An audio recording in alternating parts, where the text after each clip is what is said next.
What's going on, everyone? Welcome back. Today I wanted to showcase some Ultra League gameplay with the newly buffed Forretress. This Pokemon recently received the Rock Tomb buff, making it one of the most oppressive core breakers out there, using electric, rock, and ground type damage, and making it a very bulky and menacing nightmare in the Ultra League. I paired it up with Jellicent and Shadow Dusknoir, so let's take a look at the battles and see how good this team can do.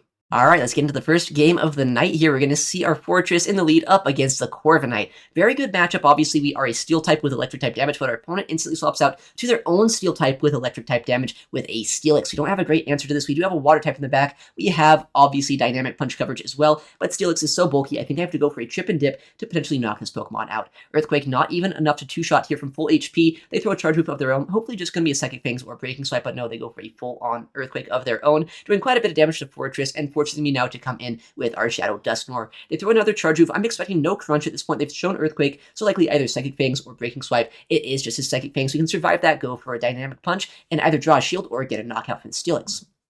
In comes Dynamic Punch. Our opponent does opt to shield it up, and now their switch clock is back up. They bring in their Corviknight, which is now going to be able to go for a bit of an overfarm here potentially against us, but not before I can reach 2 Shadow Punches to try to whittle down this Pokemon. In comes Shadow Punch number 2. Our opponent will have to no-shield this unless they want to shield up a very weak move, but if they no-shield this move, they're going to be pretty low on their HP. I can swap out and now go for a Rock Tomb against this Pokemon and see what they want to do. I know a Sky Attack would come close to knocking us out here, and if I shield up this move, I can overfarm, go for a Rock Tomb, potentially knocking them out, or drawing their final shield and setting up our backline to potentially have success. Rock Tomb being thrown, our opponent likely will end up no-shielding this move, which means now Forretress is going to either land a move against the backline or see that Steelix come in and drain all of its energy. In comes our final Pokemon. It is a Gastrodon, so a second ground type. Luckily, we do have access to our Jellicent in the back, which is going to be a decent matchup into this Earthquake as well. Landing puts them well into Shadow Ball range.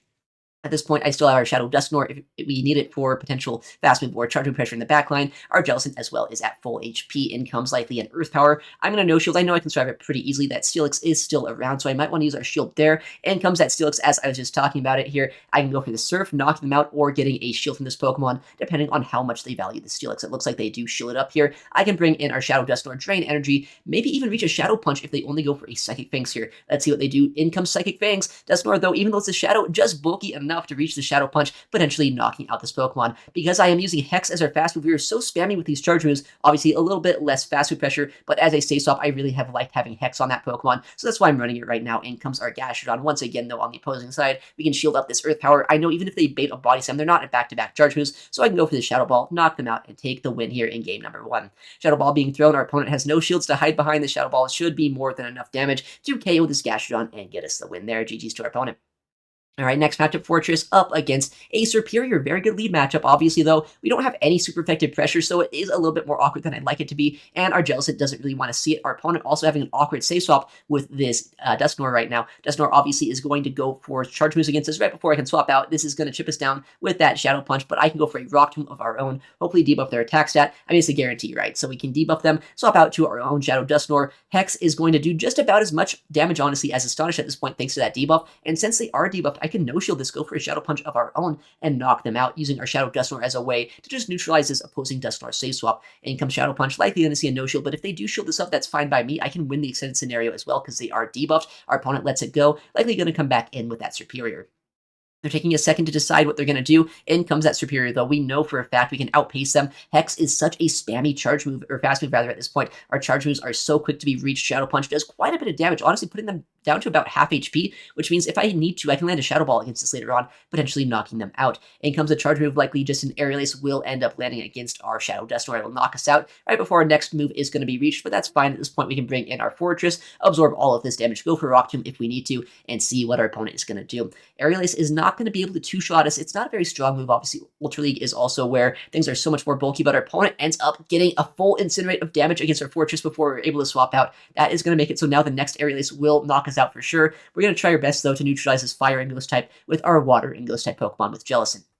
In comes a Torch Song bait. Fantastic bait by them, but I know we can outpace them here the longer this matchup goes. They will be able to reach a Shadow Ball if they want, but in the 2-shield matchup, I can go straight Surf. I can win this. I'm going to go for a Surf once again. It could be a Shadow Ball. Let's see if they shield this. A Surf might not be enough to knock out, but it still will make it so they're pretty low at this point. I'm going to shield up a potential Shadow Ball, farm them all the way down, but I know that Serperior in the backline is going to be a little bit tricky to take down. Luckily, they did drain all of their energy here earlier on this game. I go for a Surf. I wasn't even at the Shadow Ball, but does our opponent know that? I just have to hope right now now that they don't know their counts, which fortunately for us, they do end up shielding that Surf. In comes now a Rock Tomb against them. This move should be enough to either put them into Hex down range or potentially into Surf range if we need to throw that. They do force a charge move here on their Superior, which means that our Forretress has done its job. We have debuffed them as well with that Rock Tomb, which means that either I can survive this Frenzy Plant or I'll get knocked out. One way or another, we just have to go for either a Hex down or reach a Surf against this Pokemon.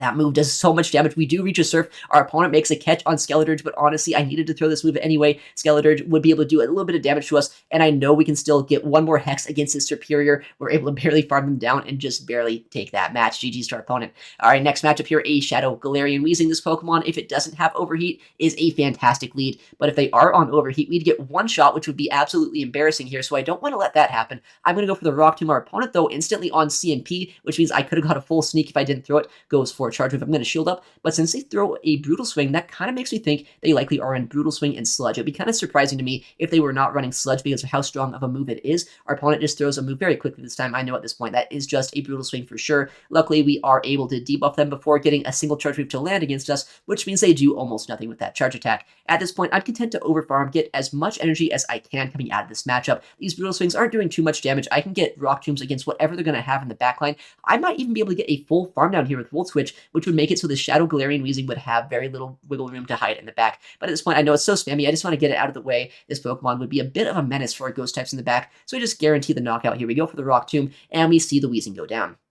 In the back line, I'm going to see a Cradily come in, a very interesting Pokemon here at Ultra League. I know that if you have a Hundo Cradily, it does max out very close to 2500 CP. Maybe I need to try it out myself, a fellow Rock Tomb user here. Our opponent does throw a charge move, but at this point, I've debuffed them. I've got some chip onto them, and I have my Shadow Dusknoir that has Dynamic Punch that I can bring in to hopefully get some work done in this matchup. Our Jellicent does get to avoid this, which is fantastic to see. I have no idea what their final Pokemon is going to be at this point, though. Our opponent is already running a very spicy team, so it could honestly be almost anything right now. In the back, a Mono Water-type Pokemon. It's actually a Shadow Blastoise, which is a fantastic matchup for Jellicent. The thing is, this Pokemon only has access to Water, Ice, and Normal-type charge moves, so even though they have a neutral fast move with Rollout here, these charge moves are going to do almost nothing to us. With that said, they have a lot of pacing with Rollout. These charge moves are going to come out very quickly, and say Shadow Blastoise, so despite resisting Hydro Cannon, over time they are going to add up, but not before I can reach these Shadow Balls, either get shields from them, or potentially knock them out if they opt to let these moves go. First move does get shielded up here. That's fine by me, though. I can reach another Shadow Ball before they even have a chance here to knock us out. Shadow Ball likely going to draw the shield, or maybe land and do a massive amount of damage. But at this point, Jellicent has done its job. I've been able to get both shields without even needing to shield a single time. I think I even survived this charge move, which is so crazy. Jellicent is such a bulky Pokemon. I can bank that move, go for the combo play here with our Shadow Dusknoir with his Dynamic Punch. This should be more than enough to knock out the Cradily. And because we still have a shield, we can go for a Dynamic Punch or potentially even a Shadow Ball to win this game. Dynamic Punch is actually a bit more of an efficient charge move than Shadow Punch. It does a lot more raw damage, and even in neutral scenarios like this, it's just more efficient to go Dynamic Punch, so I throw it, nearly get the knockout there, but we are able to just shield this, go for a full Hex down. Even if we couldn't, we have a Shadow Ball in the back line. GG's to our opponent. That was a very cool team. Next matchup, we're going to see Forretress in a lead up against, honestly, a very tricky lead matchup with the Fire-type Pokemon, but we have Rock Tomb. Maybe we can use that to our advantage later on. Our opponent bringing in the Pangoro. That is not what we want to see, but I know they have very little fast move pressure against us. We have very little fast move pressure against them. It's all down to the charge moves. Since we're so spammy, since we have Hex, there's a good chance I can outpace them here if I bait, or if I just land this move, I can nearly one-shot them with a Dynamic Punch. They let it through. We knock out one of the trickiest Pokemon for our team in one hit. In comes a Trevenant, very cool Pokemon, but a Pokemon that does not want to take all of our charge moves right now. We have one Shadow Punch already ready to go, and we are able to survive 2 more Shadow Claws to reach yet another Shadow Punch against this Trevenant. At this point, I know we get a shield, and our Forretress can easily absorb the energy here. We have our Jellicent for that Talonflame. This game should be ours. Our opponent does swap out, but before that Incinerate can land, we're able to swap out here into our Jellicent, which can resist these Fire-type fast moves. In comes a charge move. It could be a Brave Bird, but it's just a fly from our opponent here. At this point, Surf is going to do more than enough damage to whittle down this Talonflame.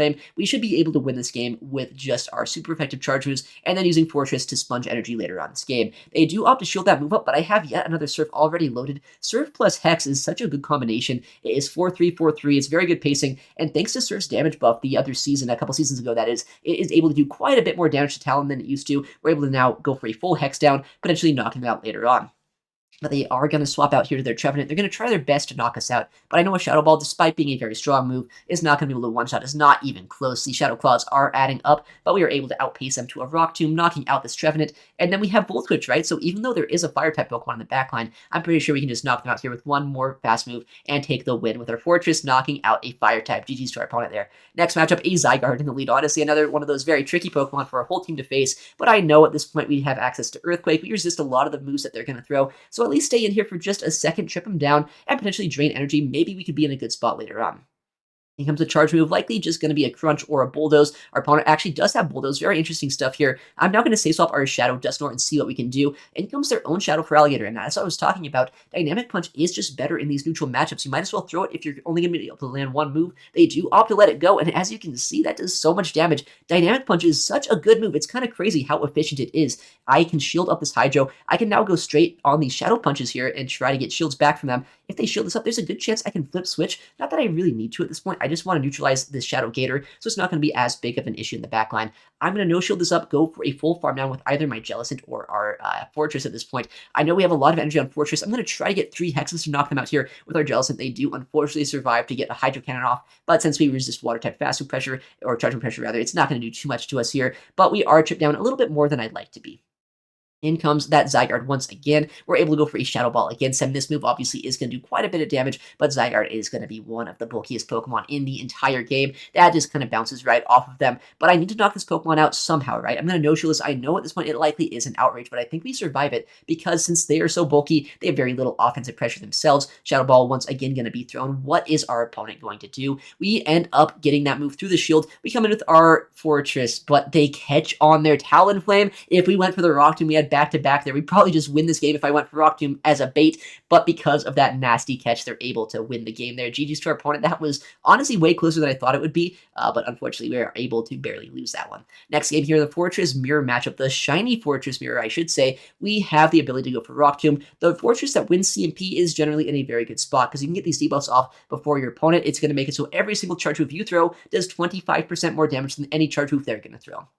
Then comes a Rock Tomb likely from them. We are able to take much less damage. As you can see, we do have quite a bit of an HP lead, and that is only going to add up over time. They're already in the yellow. Whoa. We are well above the green at this point. In comes a Rock Tomb. Our opponent likely will have to let this go. There's no way they really want to shield up these Rock Tombs here, but because I'm also going to be double debuffed now, I don't think my next Rock Tomb will be quite enough damage to knock them out. I will have to go for an Earthquake, which might give them an opportunity to go for a third Rock Tomb here, but no, they actually go for an Earthquake themselves. Let's see if this is going to be enough to knock them out. It should be at this point. Let's see. Rock Tomb comes through. Our opponent ends up letting it go, and in the back, going to be a Primeape, a very scary Pokemon for our 2 Ghost types, despite being a normal type or a Ghost type. Or fighting type, that's the typing that it is, rather, a fighting type into Ghost, normally good for Ghosts, and our opponent has one of the other trickier Pokemon to see, a Mandibuzz. They stored so much energy on that Primeape, and they see a PS here with Mandibuzz. But I have Dynamic Punch, I have Hex as well, which lets us spam out these Dynamic Punches as quickly as we can. We've already reached 2 before they've even reached 1 Dark Pulse. We can shield this up, go for another Dynamic Punch before they're able to knock us out,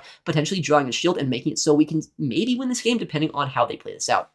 This game, though, is going to be very, very tricky to try to win. If I shield up one more time, I know they have a Rage Fist on that the Primeape there in the backline, which could be very bad for us. We can shield this up, though, once again, and call the combo play because we know they'd likely try to snipe us down, but they don't go for the combo play. Instead, they just come in with their Primeape straight up, so now we're in such a bad spot. They have energy on Mandibuzz. They have so much energy. They're going to be ramped up with this Primeape. This game is going to be very tricky. They have another move loaded. I have a move loaded on my Dusknoir. They're likely going to try to instantly Rage Fist, so instead of coming in with their Dusknoir, I'm going to come in with our Jellicent, get a free Hex, and try to start spamming out charge moves to maybe win this game. Mandibuzz has energy, though. This Primeape is going to be able to reach another Rage Fist before we're able to knock them out, which means at this point, Mandibuzz is going to put in so much work into our 2 Ghosts in the back. Rage Fist nearly knocks us out. Luckily, Jellicent is bulky enough to survive. I am forced to throw this Shadow Ball, trying to knock them out here before yet another Rage Fist is going to be reached. Shadow Ball does end up landing. Our opponent is very low at this point. I can maybe reach a Surf. If this ends up drawing the shield, there is a chance I can win this game. I am very close to a Dynamic Punch, but I don't quite yet have one. I'm going to hope that our opponent tries to call the combo play, which they do. I don't swap out, which means that I'm able to now drain their energy with our Jellicent. Go for one more Hex. Now we're at the Dynamic Punch on the CMP. This should knock them out just barely, somehow coming back from a very tricky backline. Dynamic Punch ends up knocking out the Mandibuzz, and Shadow Dusknoir just proving why it is such a safe Pokemon here in this meta. Next game, we're going to see a Feraligatr in the lead, one of the best Pokemon to see as a Pokemon with Electric-type coverage, as well as a Pokemon that can just debuff this over time, but they are going to stay in for just a second here, go for a Hydro Cannon, and likely swap out after. This Hydro, despite, not being super effective, is a very efficient move. It does put us pretty low on HP. They end up going for a catch here on their Cresselia, of all things. Not exactly a Pokemon you want to be using against a Forretress, but because they are chipped down, or our Forretress, rather, is chipped down, it's not going to be as bad of a matchup for them, I guess, but they are still going to be switch-locked with a debuff. That's not what you ever want to be. I'm going to overfarm here to 100 energy, force them to throw a move against us, and then swap out to our Shadow Dusknoir. They are going to be debuffed at this point, which means that they are going to do almost no damage here. Our Hexes, though, not doing quite as much damage as I'd like. I don't think we can Hex and Shadow Punch them down before 2 Charge Moves are going to be reached. In comes yet another Moonblast here. It does a decent amount of damage to us, but because we are a Shadow Dusknoir, we are able to survive that. At this point, I know we wouldn't get knocked out. I know they're debuffed, but I also know that Shadow Dusknoir is very efficient with its Charge Moves. I want to shield this up, go for yet another Shadow Punch, farm them down, and I have 2 moves on our Fortress. I have almost 2 moves on our Shadow Dusknoir. This is going to be very hard for our opponent to come back from. Here comes the Shadow Gator. I know at this point that they are almost at their next charge move. I can come in with our Fortress if they knock out our Dusknoir here. They end up throwing a charge move, which is going to knock us out, which is fine. We have so much energy on our Fortress, but I don't want to let our Dusknoir go just yet. I can reach 2 more Shadow Punches potentially, which is either going to knock them out or draw the final shield. Shadow Punch number 1 going to be thrown. Our opponent does opt to let it go. I'm going to actually save our energy on Dusknoir, knowing that it's going to do a lot more damage than anything else this game. In comes a Rock Tomb against that Gator. They end up letting it go, and in the back, a little bit of a tricky Pokemon here. It's going to be a Registeel, and to combine that with the fact that they just got a nice catch against us, this is going to be a very tricky game to win. They have Electric-type damage against our Jellicent. They have so much bulk. They're already at a move. I don't get a debuff or an Earthquake off against them. They have a shield. Can we win this game? The way that I see myself winning is because Registeel is such a clunky Pokemon. I think we actually have a chance here. I'm going to go for the Dynamic Punch, and because I know that this Pokemon has to throw a charge move to knock out either my Dusknoir or my Jellicent, now I can swap out and force him to throw 2 charge moves to knock out my Jellicent. I know 1 Zap Cannon is not quite enough, and I am very close to another Dynamic Punch on our Dusknoir. Because Registeel is always going to be 10 turns away from another move once it knocks out my Jellicent, as long as I am 3 hexes away from my next Dynamic Punch, I can always end up winning the game. And because I know I left with enough energy, I should be able to win this one as long as I don't get a perfect lock on down. In comes the charge move. Zap Cannon knocks us out, but because I have that energy lead on our Dusknoir, we can always outpace them, go for a Dynamic Punch, and just kind of outplay this Registeel. It's a very clunky Pokemon, and being able to dance around Reggie like that was able to win us that match just barely.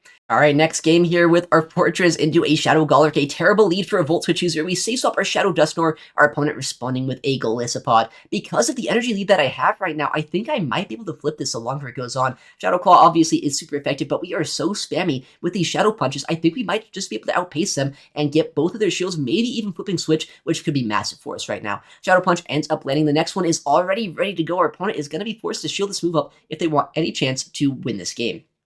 Shadow Punch coming through, our opponent does opt to shield it up here, and now I'm going to overfarm. I have back-to-back Shadow Punches, but our opponent is going to throw a move right before I can throw my next move. Aqua Jet would knock us out at this point. I shield it up. In comes a Shadow Punch. Our opponent will have to shield this up if they want to keep Switch. If they no shield, they have another Shadow Punch ready. I could even get a Dynamic Punch if I needed. They don't catch, so this next Shadow Punch comes through. We flip Switch advantage against a Golisopod, which should be very helpful for us right now in this game. They could bring him back in that Golurk if they wanted to, but they'd only get 1 Mud Slap if they do that. Let's see what they do. In comes that Golurk, as we thought. Another Hex does end up landing, putting them pretty low, honestly, on HP. Our Jellicent will have to take a Shadow Punch here, which is a little bit scary. They end up actually catching on their Drapion, which is a fantastic play, but we have to keep in mind they are not going to reach a Crunch before I can reach another Surf. So I can just build back up here, swap out to our Fortress, and as long as we can land this Surf against that Golurk later on this game, we should be able to win it. In comes a Crunch. Hopefully no defense drop here. Let's see what's going to happen. Crunch comes through. Of course, there is that defense drop, which is not exactly what you want to see, but because we are so bulky, we are a Steel-type Pokemon resisting these Poison-type fast moves, we can still survive this attack here, go for a Rock Tomb here in just a second, knocking them out, and maybe getting to an Earthquake against that Golurk. But I think with that defense drop that we ended up taking, we won't actually be able to reach a charge move here against this Pokemon. 2 Mud Slaps enough to knock us out, but as long as we can CMP this Surf, no one-turn lag ended up happening, we are going to be able to survive this move, unless it's like a Poltergeist. No, it's just a Shadow Punch. We can survive that very easily. Surf is going to be enough to knock out the Shadow Golurk. Jellicent able to close out this game. Shadow Dusknoir somehow flipping switch this game easily was the play. If we didn't end up winning switch, we would lose that one, but just barely able to overcome it there in the end. All right, Shadow Dragonite, a fantastic lead for Forretress to see, but we do have to watch out for Superpower. It is a very powerful move, as the name would imply. Because they throw before our first Rock Tomb, I have to imagine it's going to be a Superpower and they're going to swap out. Let's see what they're going to do. They do go for that Superpower. We do shield it up properly, and in comes a Drapion, a non-Shadow Drapion. Actually, very interesting stuff. I have Earthquake, though, ready to go. Do they shield or do they let it go? Fortunately for us, they actually just opt to let it go, which is great because our backline doesn't want anything to do with this Pokemon. Crunch from a non-Shadow is not going to do anything. We have a Rock Tomb ready to go right now. They actually go for an Aqua Tail there of all things. Very interesting play. So now I can go for this Rock Tomb. They have to shield this if they want to get any more of their energy off. What are they going to do? They let it go. Very interesting play. And back comes in that Shadow Dragonite. We can reach yet another Rock Tomb here. They have to shield this up if they don't want to have their final Pokemon permanently debuffed by a Rock Tomb. What are they going to do? Obviously, a shield does end up coming up, and I don't think they can farm us down before a Rock Tomb will be reached, so they're going to be forced to throw a charge move against us right now. Because they are debuffed, and because our Jellicent is going to force them to go for Dragon Claw rather than Superpower, we bring in our Jellicent, as I was saying, and a Feraligatr is their final Pokemon. A very tricky Pokemon for a backline if they actually have access to Crunch. I have actually seen a couple of these running Crunch recently, but this one luckily is just going to be a Hydro Cannon user. We can survive Hydras pretty easily, go for Shadow Balls, potentially getting shields, or getting a massive amount of damage against this Pokemon. In comes the Shadow Ball. They do opt to shield it up here, which is going to make sense. I'm going to no-shield once again, go for a Shadow Ball in just a second against this Feraligatr, and we should be able to put them pretty low. In comes the next Shadow Ball. Our opponent is not going to be able to shield this up, and because this is a non-Shadow Gator, they might survive, but it's not going to survive very easily at this point. That is in Shadow Punch range. Our Dusknoir are going to be able to outpace them to so many charge moves. I would expect after this charge attack, they're going to try to go for a combo play. They're pretty close to another Dragon Claw, so I'm going to watch for the swap, which we do see instantly, go for this next Shadow Punch, and because I know at this point I can outpace to another Hydro Cannon with our Dusknoir, we are going to win this game. Our opponent looks like they might have closed their app here. This charge move taking just a second to end up landing. Our opponent, yeah, they closed their game there. Not very happy that I ended up calling that combo play. What is going to come in? It has to be that Gator at some point, right? Yeah, here it comes. And at this point, just 3 Astonishes, or Hexes rather, are still enough to knock them out. No charge move is going to be needed to win that endgame. Next matchup, a Blastoise in the lead. Very good lead matchup for us here. Obviously, electric-type damage is going to add up over time, but I am a little bit worried that our Jellicent might not have as much play later on this game. They opt to go for a charge move as quickly as they can, and Hydro Cannon is neutral. Honestly, this is not as good of a matchup as I thought it would be, because these Hydro Cannons are going to add up quite a bit here, and Rock Tomb, it's not super effective. They can probably survive 2 of these, and because of how spammy they are, I think they can reach another charge attack against us before we're able to reach an Earthquake. I can only go for a Rock Tomb here if I want any chance. Yeah, that Hydro not enough to knock us out here, or to knock, we won't survive it after the debuff, rather, which is a little bit tricky for us to deal with. I go for a shield here on this Hydro. I'm going to go for a Rock Tomb here after shielding that up. We can at least either knock out or double debuff this Pokemon. I would likely see a no-shield here from them, which is good, because now I can debuff whatever comes in. It's going to be a Malamar, which honestly, I don't like seeing that Pokemon here. Malamar is going to be very tricky to take down. I overfarm just a bit to throw them off on their counts. There's a chance that they try to get greedy. They try to farm me down. They actually shield up that Rock Tomb here, which is very good for us. We are able to reach another Rock Tomb, and at this point, they have so much energy. I don't want to give them any more on a full farm down here. Our 2 Ghost types in the back do not want to see this. In comes Jellicent. Our opponent does throw a double debuff charge move. Almost certainly going to be a foul play at this point, but I know I can no-shield this. It doesn't do that much damage to us, and they're going to be forced to swap out if they want any chance of winning this game. I go straight for the Surf, but our opponent makes a very nice catch on a Clefable, but I think at this point I would need a Surf and a Shadow Ball to knock them out anyway, so I'm kind of fine with that. I know at this point we might be able to survive a Moonblast from them here. It would be a little bit close, because I know Moonblast is a very good charge move, but Jellicent is very bulky. We actually draw a shield here with that attack, which means at this point I think I just want to invest in our Shadow Dusknoir. I can no-shield this move pretty easily, come in with our Shadow Dusknoir, build up as much energy as we need, and go for Shadow Punches or maybe Dynamic Punches to finish off this game. In comes the first charge move from our opponent. I'm going to no-shield this knowing they have a Foul Play loaded on that Malamar. In comes their next charge move here. Actually, they don't quite yet reach it. We can go for a Shadow Punch against this Pokemon, maybe even another Shadow Punch against that Malamar when it comes back in, and then hopefully fast move down the rest of their HP. Unfortunately, I don't quite have a Dynamic Punch, and the CMP is actually IV dependent on Dusknoir versus Malamar, so I didn't want to overfarm just in case we did lose that CMP. In comes a charge move from them. I can just no-shield this, though, at this point. That next Hex has put them easily into range where a Jellicent can come back in, go for 1 or 2 more Hexes, and farm them all the way down. They had so much energy, but at this point, they're going to be basically energy dry. We can shield this up, go for a full fast move down, and barely take the win in the endgame here against a very tricky core breaker.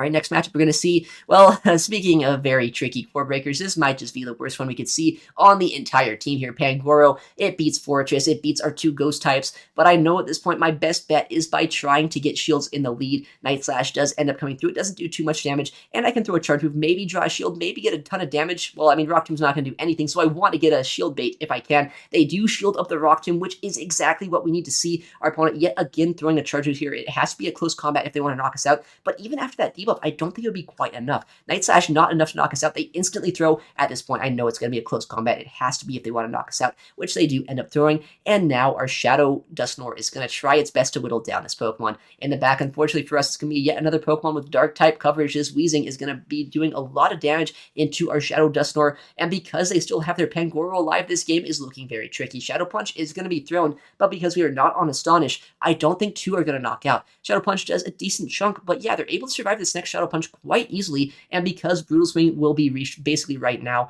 I know our Dusknoir is going to take a massive amount of damage. I don't really know if there's much we can win this game in the backline. I have to hope that it's something that our Ghost types could be able to beat, because that Pangoro is going to be such a tricky option to try to take down. I catch the Brutal Swing here on Jellicent. I know Jelly could take this move just a little bit better than potentially our Dusknoir would, so we're able to catch that move. In comes a Pangoro. I know it's just going to be Night Slashes coming through here, so I can survive these attacks, at least this first one, and maybe reach Surfs to potentially knock them out.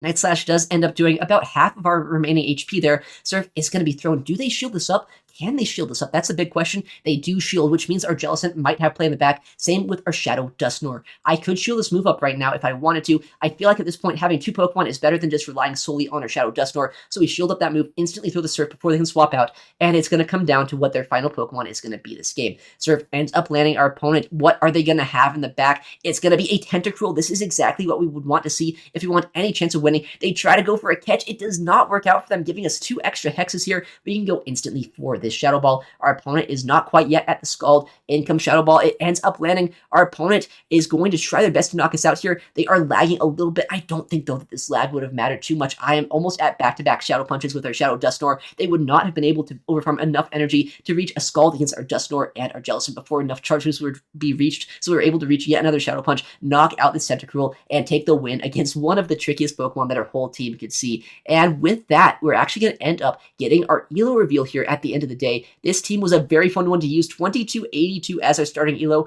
a pretty average one for me, I'd have to say. I don't normally start in the 2300s. 2250 is probably pretty average for my starting ELO, so just a bit above average for me. I've seen some people this season start all the way up in the 2600s. It's kind of crazy. I don't know how they do it, like 87% win rate. That is insane stuff, but I mean, I'm happy with this starting ELO, and I'm very excited to see where this Ultra League meta is going to go.